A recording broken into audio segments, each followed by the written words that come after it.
Praise the Lord. एक बार फिर मैं प्रभु यीशु मसीह के नाम से आप सब लोगों का स्वागत करता हूं पवित्र परमेश्वर की पाक हजूरी में। और ये अवसर हमें खुदावंद ने दिया है कि हम परमेश्वर के वचन पर अमल करें, पवित्र आत्मा से सीखें और सिखाएं ताकि हमारे जीवन आशीषित हों। और मैं आज फिर एक बार परमेश्वर के वचन पर मनन करने के लिए आपके साथ हूँ।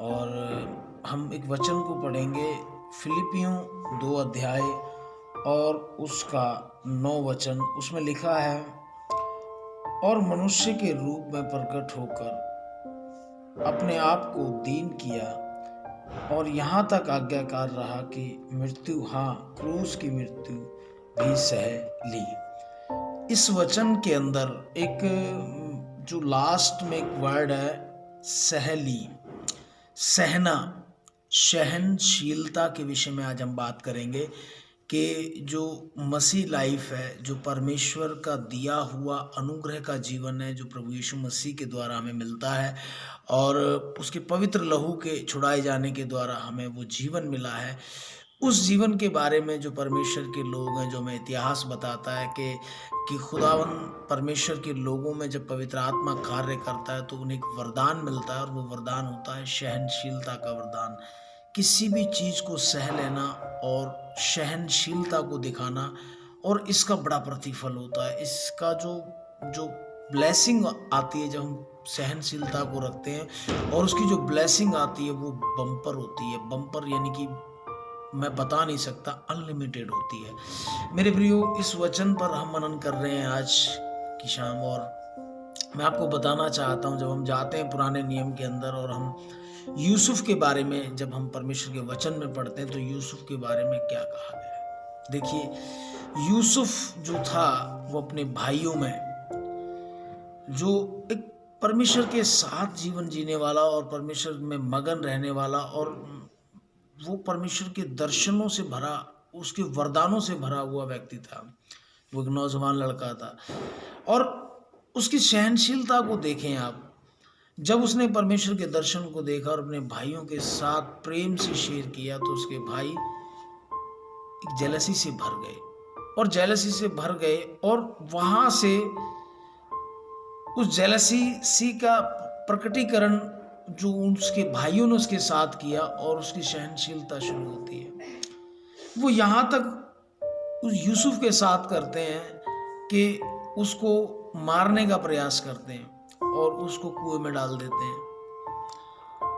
फिर कुएं में डालने के बाद परमेश्वर की दया और उसकी करुणा उसके ऊपर उतरती है, क्योंकि वो परमेश्वर का चुना हुआ व्यक्ति था, उसका अभिषिक्त था, और वो उस कुएं में डालने को भी सह लेता है। और उसके बाद जब उसे फिर निकाला जाता है उसके भाई के द्वारा, तो व्यापारियों को भेज दिया जाता है। अब बड़ी गंभीर बात आती है कि हम समझे इस बात को कि वो कैसी कैसी चीज़ों को सह रहा है। जब वो व्यापारियों के हाथ बेचा जाता है, और हम जानते हैं कि अगर किसी चीज़ को मूल्य दे के खरीदते हैं तो उस चीज़ से हम कैसा भी व्यवहार कर सकते हैं। हम थोड़ा सा विचार करें, अगर मान लीजिए हमने एक गाड़ी खरीदी है, कार खरीदी है, गाड़ी कोई भी खरीदी है, और उसको हम खरीद लेते हैं तो वो हमारी प्रॉपर्टी हो जाती है, और उसको हम जो है जैसा चाहते हैं वैसा हम उसको चला सकते हैं। अगर हम ट्रैफिक रूल्स को फॉलो करते हैं और उसको जो उसका एक लॉ बनाया है, जो उसका सिस्टम है, उसके अनुसार उसको चलाते हैं, अच्छी चलती है। अगर कुछ लोग उसको नशे की हालत में होके उसको एक वाहियात तरीके से चलाते हैं, स्पीड ओवर स्पीड चलाते हैं, और उसको गड्ढों में, टूटी सड़कों में, और मतलब किसी भी कंडीशन से गलत तरीके से चलाते हैं, तो वो उनकी प्रॉपर्टी होती है, वो उस चीज़ को सहती है, मशीनरी उसको सहती है। यानी कि जिस चीज़ को हम प्राइस पे कर रहे हैं, प्राइस पे करके मोल ले रहे हैं, वो हमारी प्रॉपर्टी हो जाती है और उसको हम किसी भी तरीके से यूज़ कर सकते हैं। ऐसा ही यूसुफ के साथ हुआ। जब उसके भाइयों के द्वारा उसको बेच दिया गया, जब उसे बेच दिया गया तो उन व्यापारियों ने उसके साथ जैसा भी व्यवहार किया, यूसुफ ने उसको सहा। और उसको जो सहने का जो था कारण, वो सह रहा था जिस चीज को, उसको सहने की उसको ज़रूरत नहीं थी, क्योंकि उसका कसूर कोई नहीं था। उसके साथ धोखा हुआ, उसके भाई ने मारना चाहा, उसने उस मृत्यु को भी सहने का पूरा साहस किया। उसके बाद उसने व्यापारियों के कष्ट, दुख, मनमानियों को सहा, उससे जो जैसा कराया उन्होंने किया। आगे जब हम देखते हैं कि उसको उन व्यापारियों ने उससे भी आगे बेच दिया और वो पोतीफर के घर में चला गया। पोतीफर के घर में उससे जैसा काम कराया जाता था वो उस काम को कर रहा था। उसकी सहनशीलता देखो, वो सह रहा था सब कुछ। और आखिर में उसके साथ क्या हुआ? पोतीफर के घर में उसके साथ जो पोतीफर की पत्नी थी, उसने गलत रिलेशन बनाने का प्रयास किया और उसके साथ पाप करने का प्रयास किया। और ये चीज एक ऐसी थी जो उसके अंतरीकरण, उसकी आत्मा के लॉ के खिलाफ थी। उसने कहा ठीक है, मैं आपके यहाँ बेचा गया हूँ, मैं आपकी प्रॉपर्टी हूँ, आप मुझे जैसे मर्जी इस्तेमाल करते हैं, मैं करता हूँ, लेकिन मेरी जो आत्मा है, मेरा अंतरीकरण है, वो मेरे परमेश्वर के साथ जुड़ा है और वो मुझे ये इजाज़त नहीं देता कि मैं पाप में गिरूं, क्योंकि शरीर नाशवान है और शरीर बेचा गया है आपके यहाँ, पर मेरी आत्मा बेची नहीं गई। मैं अपनी आत्मा के साथ पाप नहीं करूंगा, मैं अपने परमेश्वर से अपने रिश्ते को नहीं बिगाड़ूंगा। और यूसुफ वहां से भागा, उसने रन किया और उसका परिणाम क्या हुआ? उसका परिणाम ये हुआ कि उसको जेल में डाल दिया गया। पनिशमेंट उसको मिली, पनिश घर में उसको डाल दिया गया, उसको जेल खाने में जाना पड़ा। अब जेल खाने में एक, आप उस स्थिति को समझो, उसकी सहनशीलता को समझो। जेल में जब एक इंसान होता है तो वो बड़ी पीड़ा में होता है और दिन और रात वो एक ही बात सोचता है कि मैं कैसे बाहर निकलूंगा। जब उसके रिश्तेदार, मित्रगण, उसके परिवार वाले उससे मिलने जाते हैं, उसको बोलते हैं हम तेरी जमानत करा रहे हैं या हम तुझे छुड़ा लेंगे और कल हम तेरी अर्जी कोर्ट में लगाएंगे, तब उसको एक बेचैनी होती है। उसका एक मिनट नहीं, एक घंटा नहीं, एक दिन नहीं, एक एक पल, एक एक सेकंड उसको गुजारना बड़ा मुश्किल हो जाता है बहुत, क्योंकि बाउंड जो है, बाउंड में रहना, एक बंदिश में रहना, ये बड़ा मुश्किल हो जाता है। लेकिन उसकी सहनशीलता देखो, उसने सहा और परमेश्वर के साथ अपने आप को कनेक्ट रखा। और उसको जो पनिशमेंट मिली थी, पनिशगर में जो वो गया था, वो किस कारण से गया था? वो अगर शरीर की सुनता और अपने स्वामी की, जो उसकी स्वामी की पत्नी थी जिनके यहाँ वो बेचा गया था, उनकी सुनता, वो उनकी प्रॉपर्टी था, वो पाप में गिर जाता और उस सजा से बच जाता। लेकिन उसने कहा कि नहीं, मैं सजा को तो सह लूंगा पर मैं इस घिनौने पाप को नहीं करूंगा।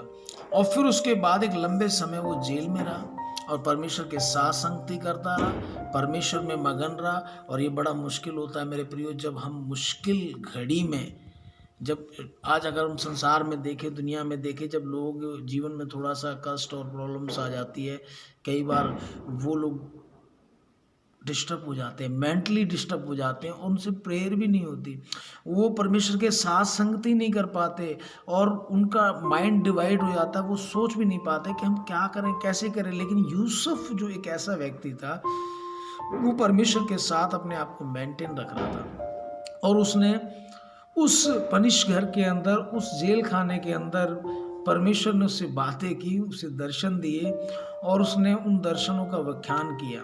और सोचो, जब उसने उस राजा के पिलाने हारे के बारे में भविष्यवाणी की या उसको दर्शन, सपने का अर्थ बताया कि कल तो छूट जाएगा, तो उसने एक ही डिमांड की थी। और ये हर कैदी करता, हर बंदी गृह में रहने वाला करता है, क्योंकि हर एक बंधन में बंधा हुआ चाहता है मैं आज़ाद हो जाऊं, मैं छूट जाऊं। उसने उससे कहा कि जब तू कल जाए तो राजा के जब सामने जाए, या तू बाहर जाए, या तू छूट के अपने घर जाए, तो मुझे याद रखना। याद रखने का मतलब, भाई मेरे बारे में कुछ सोचना, मेरा कोई नहीं है, मैं तो बेच दिया गया था, मैं, मेरे आगे पीछे कोई नहीं है और मुझे परमेश्वर कह रहा है कि कल तू छूट जाएगा, तो क्या करना, तू मेरी सुधि लेना। सुधि लेने का मतलब मुझे छुड़ाने का प्रयास करना, मुझे यहाँ से जेल घर से बाहर निकालना। लेकिन जब वो पिलाने हारा निकल कर गया, वो उसको भूल गया। और अब सोचो, ये जो टाइम था, ये यूसुफ की लाइफ में कैसा टाइम था, क्योंकि उसे नहीं पता कि पिलाना हारा बाहर क्या कर रहा है। अब वो जेल खाने में बैठा हो, उसके माइंड में एक ही बात चल रही है कि पिलाने हारे के साथ मेरे परमेश्वर ने भलाई की मेरे द्वारा, वो मेरे जीवन में भलाई करेगा और वो मुझे बाहर निकालेगा। अब वो सोच रहा आज बाहर निकालेगा, कल बाहर निकालेगा, परसों बाहर निकालेगा, परले दिन। और ये सोचो यूसुफ का वो टाइम कैसे गुजरा होगा, एक एक सेकंड, एक एक पल उसके लिए बाहरी होगा। लेकिन ऐसा हुआ नहीं, वो पिलाने हारा उसको भूल गया बाहर जा करके। ये जो समय ऐसे होते हैं, मान लीजिए एक बीमार व्यक्ति है और जब उसको होप मिलती है, आशा मिलती है, एक डॉक्टर कहता है कि आप ठीक हो जाएंगे, ये मेडिसिन होगा, ये ऑपरेशन, ये जो भी कुछ होगा, तो उसको एक हिम्मत बनती है और वो इस उम्मीद में होता है कि मैं आज बेटर हो जाऊं, मैं आज हील हो जाऊं, मैं आज चंगा हो जाऊं। लेकिन जब वो नहीं होता तो वो समय उसका बड़ा मुश्किलों के साथ गुजरता है। या किसी का ऑपरेट होने वाला होता है, उसको डेट दी जाती है भी तो इतनी तारीख को ऑपरेट होगा, तो जो उसके बीच में डिस्टेंस होता है डे बाय डे का, वो टाइम बहुत मुश्किल से गुजरता है। तो ऐसा ही यूसुफ के साथ हुआ और यूसुफ रोज उसकी राह देखता था, लेकिन ऐसा नहीं हुआ। लेकिन मेरे प्रियो, एक टाइम आया, क्योंकि वो व्यक्ति जो था, वो उसके अंदर जो सहनशीलता थी, वो सहनशीलता परमेश्वर की ओर से थी। तो जब वो टाइम आया, तो जब राजा ने दर्शन देखा और राजा के दर्शन को कोई बता ना सका, तब पिलाने हारे को याद आया कि मैं जब पनिश घर में था, जब मैं जेल खाने में था, तब क्या हुआ था। तब एक व्यक्ति था यूसुफ, जिसने मेरे बारे में बताया था कि कल तो छूटने वाला है। वो राजा का अर्थ बता सकता है। देखें, ये जो पीरियड था, कहां से कहां तक, जो यूसुफ के पिता के घर से लेकर उसके भाइयों ने जो उसके साथ किया, उससे लेकर जो व्यापारियों को बेचा गया, पोतीफर के घर में रहा, जेल खाने में रहा, ये जो पीरियड था, ये 13 सालों का पीरियड था। 13 साल बाद फिर यूसुफ को बाहर निकाला गया और उसने 13 साल सहनशीलता दिखाई। उसने सहा, दुख को सहा, दर्द को सहा, परेशानियों को सहा, तिरस्कार को सहा, विरोध को सहा, लेकिन वो परमेश्वर के साथ बना रहा। ये मैं कहता हूँ, हम अपने माइंड से इमेजिन करें कि ये बड़ा डिफिकल्ट है, ऐसा बहुत मुश्किल होता है। लोग इतना लंबा पेशेंस कैसे रख सकते हैं परमेश्वर के अनुग्रह के द्वारा। उसने दुखों में 13 साल गुजारे और 13 साल परमेश्वर के साथ संगति करता रहा। 13 साल परमेश्वर के साथ संगति करता रहा। 13 साल परमेश्वर के साथ संगति करता रहा। और ये कैसी बात थी, कष्ट में है, दुख में है, पीड़ा में है, बाउंड में है, मुश्किलों में, लेकिन परमेश्वर के साथ बना हुआ है। और 13 साल थोड़े नहीं होते। एक बच्चा जब जन्म लेता है और 13 साल का जब वो होता है, तो लगभग वो जवानी, किशोर अवस्था के नजदीक आ चुका होता है। तो इतने लंबे पीरियड में उसने दुख और दर्दों को सहा। मेरे प्रियो, आखिर में फाइनली क्या हुआ, जब उसने राजा के दर्शनों का अर्थ बताया, तो परमेश्वर ने उसे बम्पर ब्लेसिंग दी, बम्पर ब्लेसिंग दी। वो उस देश का फाइनेंस मिनिस्टर बन गया। सब कुछ उसके हाथ में आ गया, सब कुछ। मतलब ये आप सोचो, जिस परमेश्वर की आज आप आराधना कर रहे हो, जिस परमेश्वर की आप आज उपासना कर रहे हो, अगर हमारे अंदर परमेश्वर के साथ हमारी जो वार्तालाप है, हमारा जो रिलेशन है, वो हमें सहनशीलता दे रहा है, और जब हम सहनशील बनते हैं, तो एक बात है आप याद रखना, कई लोग इस बात का बोलते हैं, रिश्तेदार बोलते हैं, दोस्त बोलते हैं, कई बार खुद भी लोग बोलते हैं कि मैं परमेश्वर का जन हूँ, मैं परमेश्वर की उपासना करता हूँ, आराधना करता हूँ, परमेश्वर की महिमा करता हूँ, फिर भी लगातार मैं कहीं ना कहीं कष्टों में, मुश्किलों में, प्रॉब्लम्स में जा रहा हूँ। तो ये बात मेरी आज याद रखना, यूसुफ की लाइफ को, कि अगर ऐसा आपके जीवन में घट रहा है, तो आप बम्पर ब्लेसिंग में जाने वाले हो। हम पवित्र शास्त्र में पढ़ते हैं, जब अब्राहम के बारे में तो बताया कि परमेश्वर ने उससे कहा कि मैं तुझे आशीष पे आशीष दूंगा, मैं तुझे ब्लेसिंग पर ब्लेसिंग दूंगा, मैं तुझे बरकतों पे बरकत दूंगा। यानी कि उसके साथ परमेश्वर ने एक होगी बरकत, ब्लेसिंग, उसने कहा उसके ऊपर भी ब्लेसिंग। वो इस बात को दर्शाती जो यूसुफ के साथ हो, उसे बम्पर ब्लेसिंग मिली। क्योंकि हम किसी भी चीज़ को देखें, जब हम उस परमेश्वर में, प्रभु में, प्रार्थनाओं में, परमेश्वर के साथ रिलेशन में, वर्ड ऑफ गॉड में, परमेश्वर के वचनों में बने रहते हैं, चाहे परिस्थिति कुछ भी हो, चाहे दर्द हो, तकलीफ हो, मुश्किल हो, परेशानी हो, तो उसके बाद एक बम्पर ब्लेसिंग आती है। मेरे प्रियो, मैं आपको बताना चाहता हूँ, उदाहरण के तौर पे हम बाइबल में देखते हैं, हन्ना नाम की एक औरत थी, और हन्ना और एक थी पनिन्ना, और उनका वो एक पति की दो पत्नियां थी। एक के पास संतान थी और हन्ना के पास संतान नहीं थी। अब हम इस बात को समझें कि एक औरत हन्ना जो थी, वो क्या, उसकी सहनशीलता देखो, उसको इतना कष्ट दिया जाता था, लोग उसको बोलियां मारते थे, लोग उसको टॉर्चर करते थे बोल बोल के कि तू बांझ है, तेरे संतान नहीं है, तेरे औलाद नहीं है, और वो उन बातों को सहती थी और परमेश्वर की हजूरी में बनी रहती थी। उसने बड़ी पीड़ा को सहा।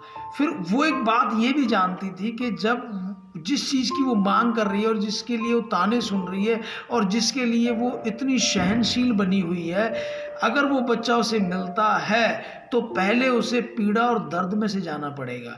क्योंकि जब भी किसी को डिलीवरी होती है, बच्चा होता है, उसकी जान खतरे में आ जाती है, जान खतरे में, और उस पीड़ा को औरत सहने के लिए तैयार है, क्योंकि वो जानती है कि इस दर्द, इस पीड़ा के बाद जब मुझे बच्चा होगा तो मेरे आनंद का ठिकाना नहीं रहेगा, मैं इतनी खुश होंगी, इतनी खुश होंगी। वो उस बड़ी खुशी के लिए एक बड़े दर्द को सहती है। तो हम इस चीज को आज देखें, मसीह में, प्रभु में, विश्वास में चलते हुए जब हम दर्दों को, पीड़ाओं को सहते हैं, हम अपनी सहनशीलता में रहते हैं, मुश्किलें, डिफिकल्टी, प्रॉब्लम्स, स्ट्रगल जब हम सहते हैं और लगातार प्रार्थना में रहते हैं, परमेश्वर के साथ संगति करते हैं, परमेश्वर के कामों की लगन हमारे अंदर रहती है, मेरे प्रियो, हम बम्पर आशीष के वारिस हैं, हम बम्पर आशीष के वारिस हैं खुदावंद। तो ये एक बड़ी बम्पर आशीष का कारण बनता, और ऐसा हन्ना के साथ हुआ। हन्ना ने उन तानों को, उन मैनों को और उस सहनशीलता को दिखाया, प्रभु में बनी रही, परमेश्वर में लगातार चलती रही, प्रभु के भवन से जुड़ी रही, परमेश्वर के वचन से जुड़ी रही, और फिर फाइनली क्या हुआ कि उसको बड़ी ब्लेसिंग मिली, उसको शैमुएल बेटा उसका हुआ जो एक नबी कहलाया, उसके बाद और भी उसके बच्चे हुए। तो मेरा ये कहने का मतलब है, जितने भी मसीह लोग मुझे सुने और उनके जीवन में कोई ना कोई प्रॉब्लम्स है, परेशानी है, डिफ़िकल्टी है, ताने मिल रहे हैं, मैने मिल रहे हैं, आप प्रभु में आ गए, मसीह में आ गए, फिर भी आप रो रहे हैं, परेशानी में, दिक्कतें में, मुश्किल में, एक बीमारी आपको सता रही है, घर का क्लेश आपको सता रहा है। मेरे प्रियो, आज एक बात याद रखो कि आपके जीवन में एक बड़ा काम होने जा रहा है, क्योंकि बाइबल का इतिहास है और वचन कहता है कि आकाश और पृथ्वी टल जाएगा पर परमेश्वर का वचन कभी भी नहीं टलता। जितने भी मसीह लोगों के जीवन में जब कभी डिफ़िकल्टी स्टार्ट होती है, जब मुश्किलें स्टार्ट होती हैं और जब स्ट्रगल आता है, जब जो काम वो करते हैं वो अक्सर ऐसा ही हो जाता है और लोग उन्हें ताने मारते हैं, और तब वो सहनशीलता को दिखाते हैं, सहनशीलता को दिखाते हैं, उन बातों को सहते हैं, इन बातों को सहते हैं, और फाइनली जब रिजल्ट निकलता है तो वो बम्पर ब्लेसिंग के वारिस होते हैं, वो बम्पर ब्लेसिंग के वारिस होते हैं। इसलिए मेरे प्रियो, आज मैं आपसे कहता हूँ, परमेश्वर के वचन को सिमरन रख के, परमेश्वर के वचन को सिमरन रख के, कि अगर आज आप इन हालातों को देख रहे हैं, आपके जीवन में कोई भी मुश्किलात और प्रॉब्लम है और आप उसको सह रहे हैं, सहनशीलता दिखा रहे हैं, प्रभु में बने हैं, वफादार हैं, पवित्रताई में, परमेश्वर की आराधना में लीन है, दुखों को उठा रहे हैं, भूखे रह रहे हैं, आप बम्पर आशीषों में जाने वाले हैं, आप बड़ी ब्लेसिंगों में जाने वाले हैं। एक बकरियों को चराने वाला एक छोटा सा जन, जो अपने भाइयों में भी सबसे छोटा था, यूसुफ, वो एक देश का फाइनेंस मिनिस्टर बन जाता है। उस देश की सारी अर्थव्यवस्था उसके हाथ में आ जाती है, जिसको जैसा चाहे वैसा करे। लेकिन उससे पहले 13 साल जो उसके गुजरे, वो बड़े सहनशीलता वाले थे। उसने बड़ा कुछ सहा है, बड़े दर्दों को, बड़ी तकलीफ़ों को सहा है। उसको जैसे फुटबॉल को लात मारते हैं ऐसे उसको मारा गया, लेकिन वो परमेश्वर में बना रहा।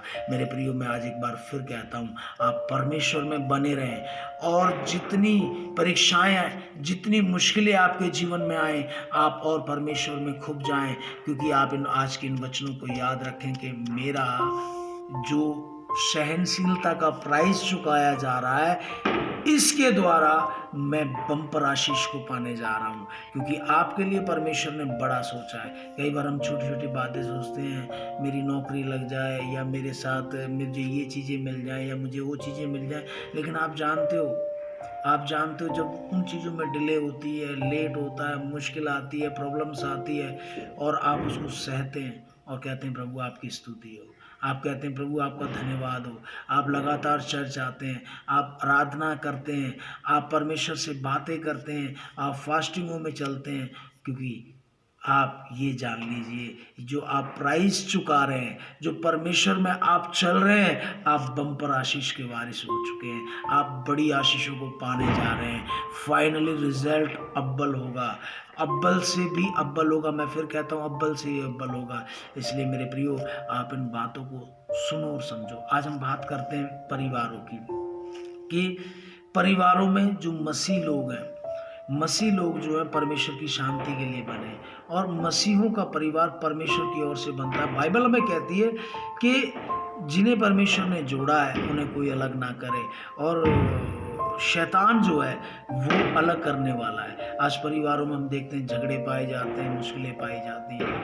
मेरे प्रिय सोचो, बाइबल हमें साफ कहती है कि पति पत्नी जो हैं वो परमेश्वर की ओर से ठहराए गए हैं, वो परमेश्वर की ओर से ठहराए गए हैं। परिवार परमेश्वर ने बनाया है, और शैतान क्या करता है, उन लोगों में डिफिकल्टी लेके आता है। कई बार पत्नियां अपने पति से लड़ती हैं, झगड़ती हैं, उनको बहुत कुछ कहती हैं, और पति मुस्कुराते हुए हंसते उन चीज़ों को सह लेता है।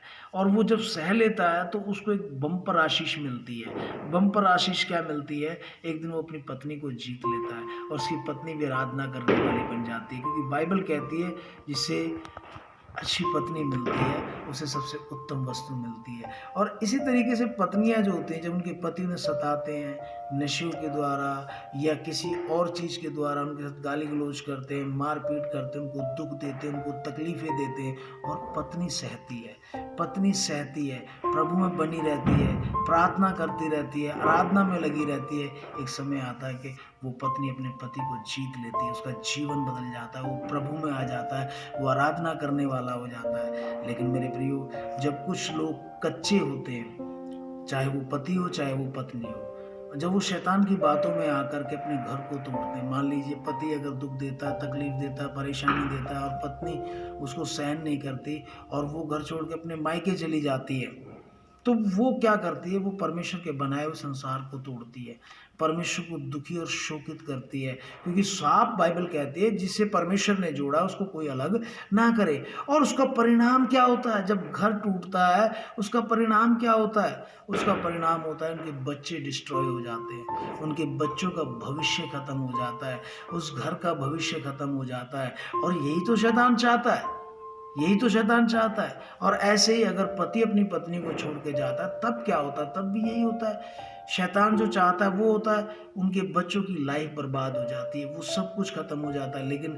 जब पति और पत्नी सहनशीलता दिखाते हैं तो उनके जीवन में बम्पर आशीष आने वाली होती है, उनके बच्चों का भविष्य गोल्डन होने वाला होता है, वो उन्नत और आशीषित परिवार होने वाला होता है। इसलिए मेरे प्रियो, आज मैं आपसे कहता हूँ कि आप परमेश्वर के इन वचनों को याद रखें कि हमारे प्रभु यीशु मसीह ने इस हद तक दुख को सहा कि वो क्रूस की मृत्यु भी उसने सह ली, और फाइनली जो बम्पर ब्लेसिंग हुई वो क्या हुई कि वो तीसरे दिन मुर्दों में से जी उठा। उसने मौत को हराया, शैतान को हराया, काल की सारी युक्तियां उसने खत्म कर दी।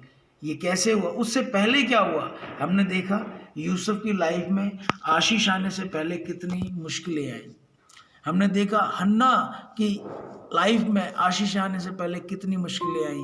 हमने देखा प्रभु यीशु मसीह ने मौत को हराने से पहले कितनी पीड़ा और कितने दर्द से उनको कितना प्रताड़ित किया गया। मसीह में जब आप आते हैं और मसीह में जब आप चलना शुरू करते हैं, अगर आपके जीवन में परीक्षाएं, मुश्किलें, डिफ़िकल्टी, परेशानी, दुख, दर्द, तकलीफ़ें आएँ, मेरे प्रियो, आज इस मैसेज के द्वारा आप अपने आप को स्ट्रांग करें, आप मजबूत करें। और आप याद रखें, जब परमेश्वर हन्ना की सहनशीलता के कारण उसको बड़ी बम्पर आशीष दे सकता है, जब यूसुफ की सहनशीलता के कारण यूसुफ को बड़ी आशीष दे सकता है, जब यीशु मसीह की सहनशीलता के कारण परमेश्वर पिता उसे मृतकों में से जीवित कर सकता है, तो वही परमेश्वर जो दाऊद भेड़ और बकरियों को चराने वाला था उसको इजराइल का राजा बना सकता है। तो वो परमेश्वर आपको भी शिरोमणि बनाने जा रहा है, वो आपको भी अव्वल बनाने जा रहा है, वो आपको भी उन्नत करने जा रहा है। मैं कहता हूँ कि प्रभु में किसी की भी मेहनत व्यर्थ नहीं है। मैं कहता हूँ प्रभु में किसी का भी परिश्रम व्यर्थ नहीं है।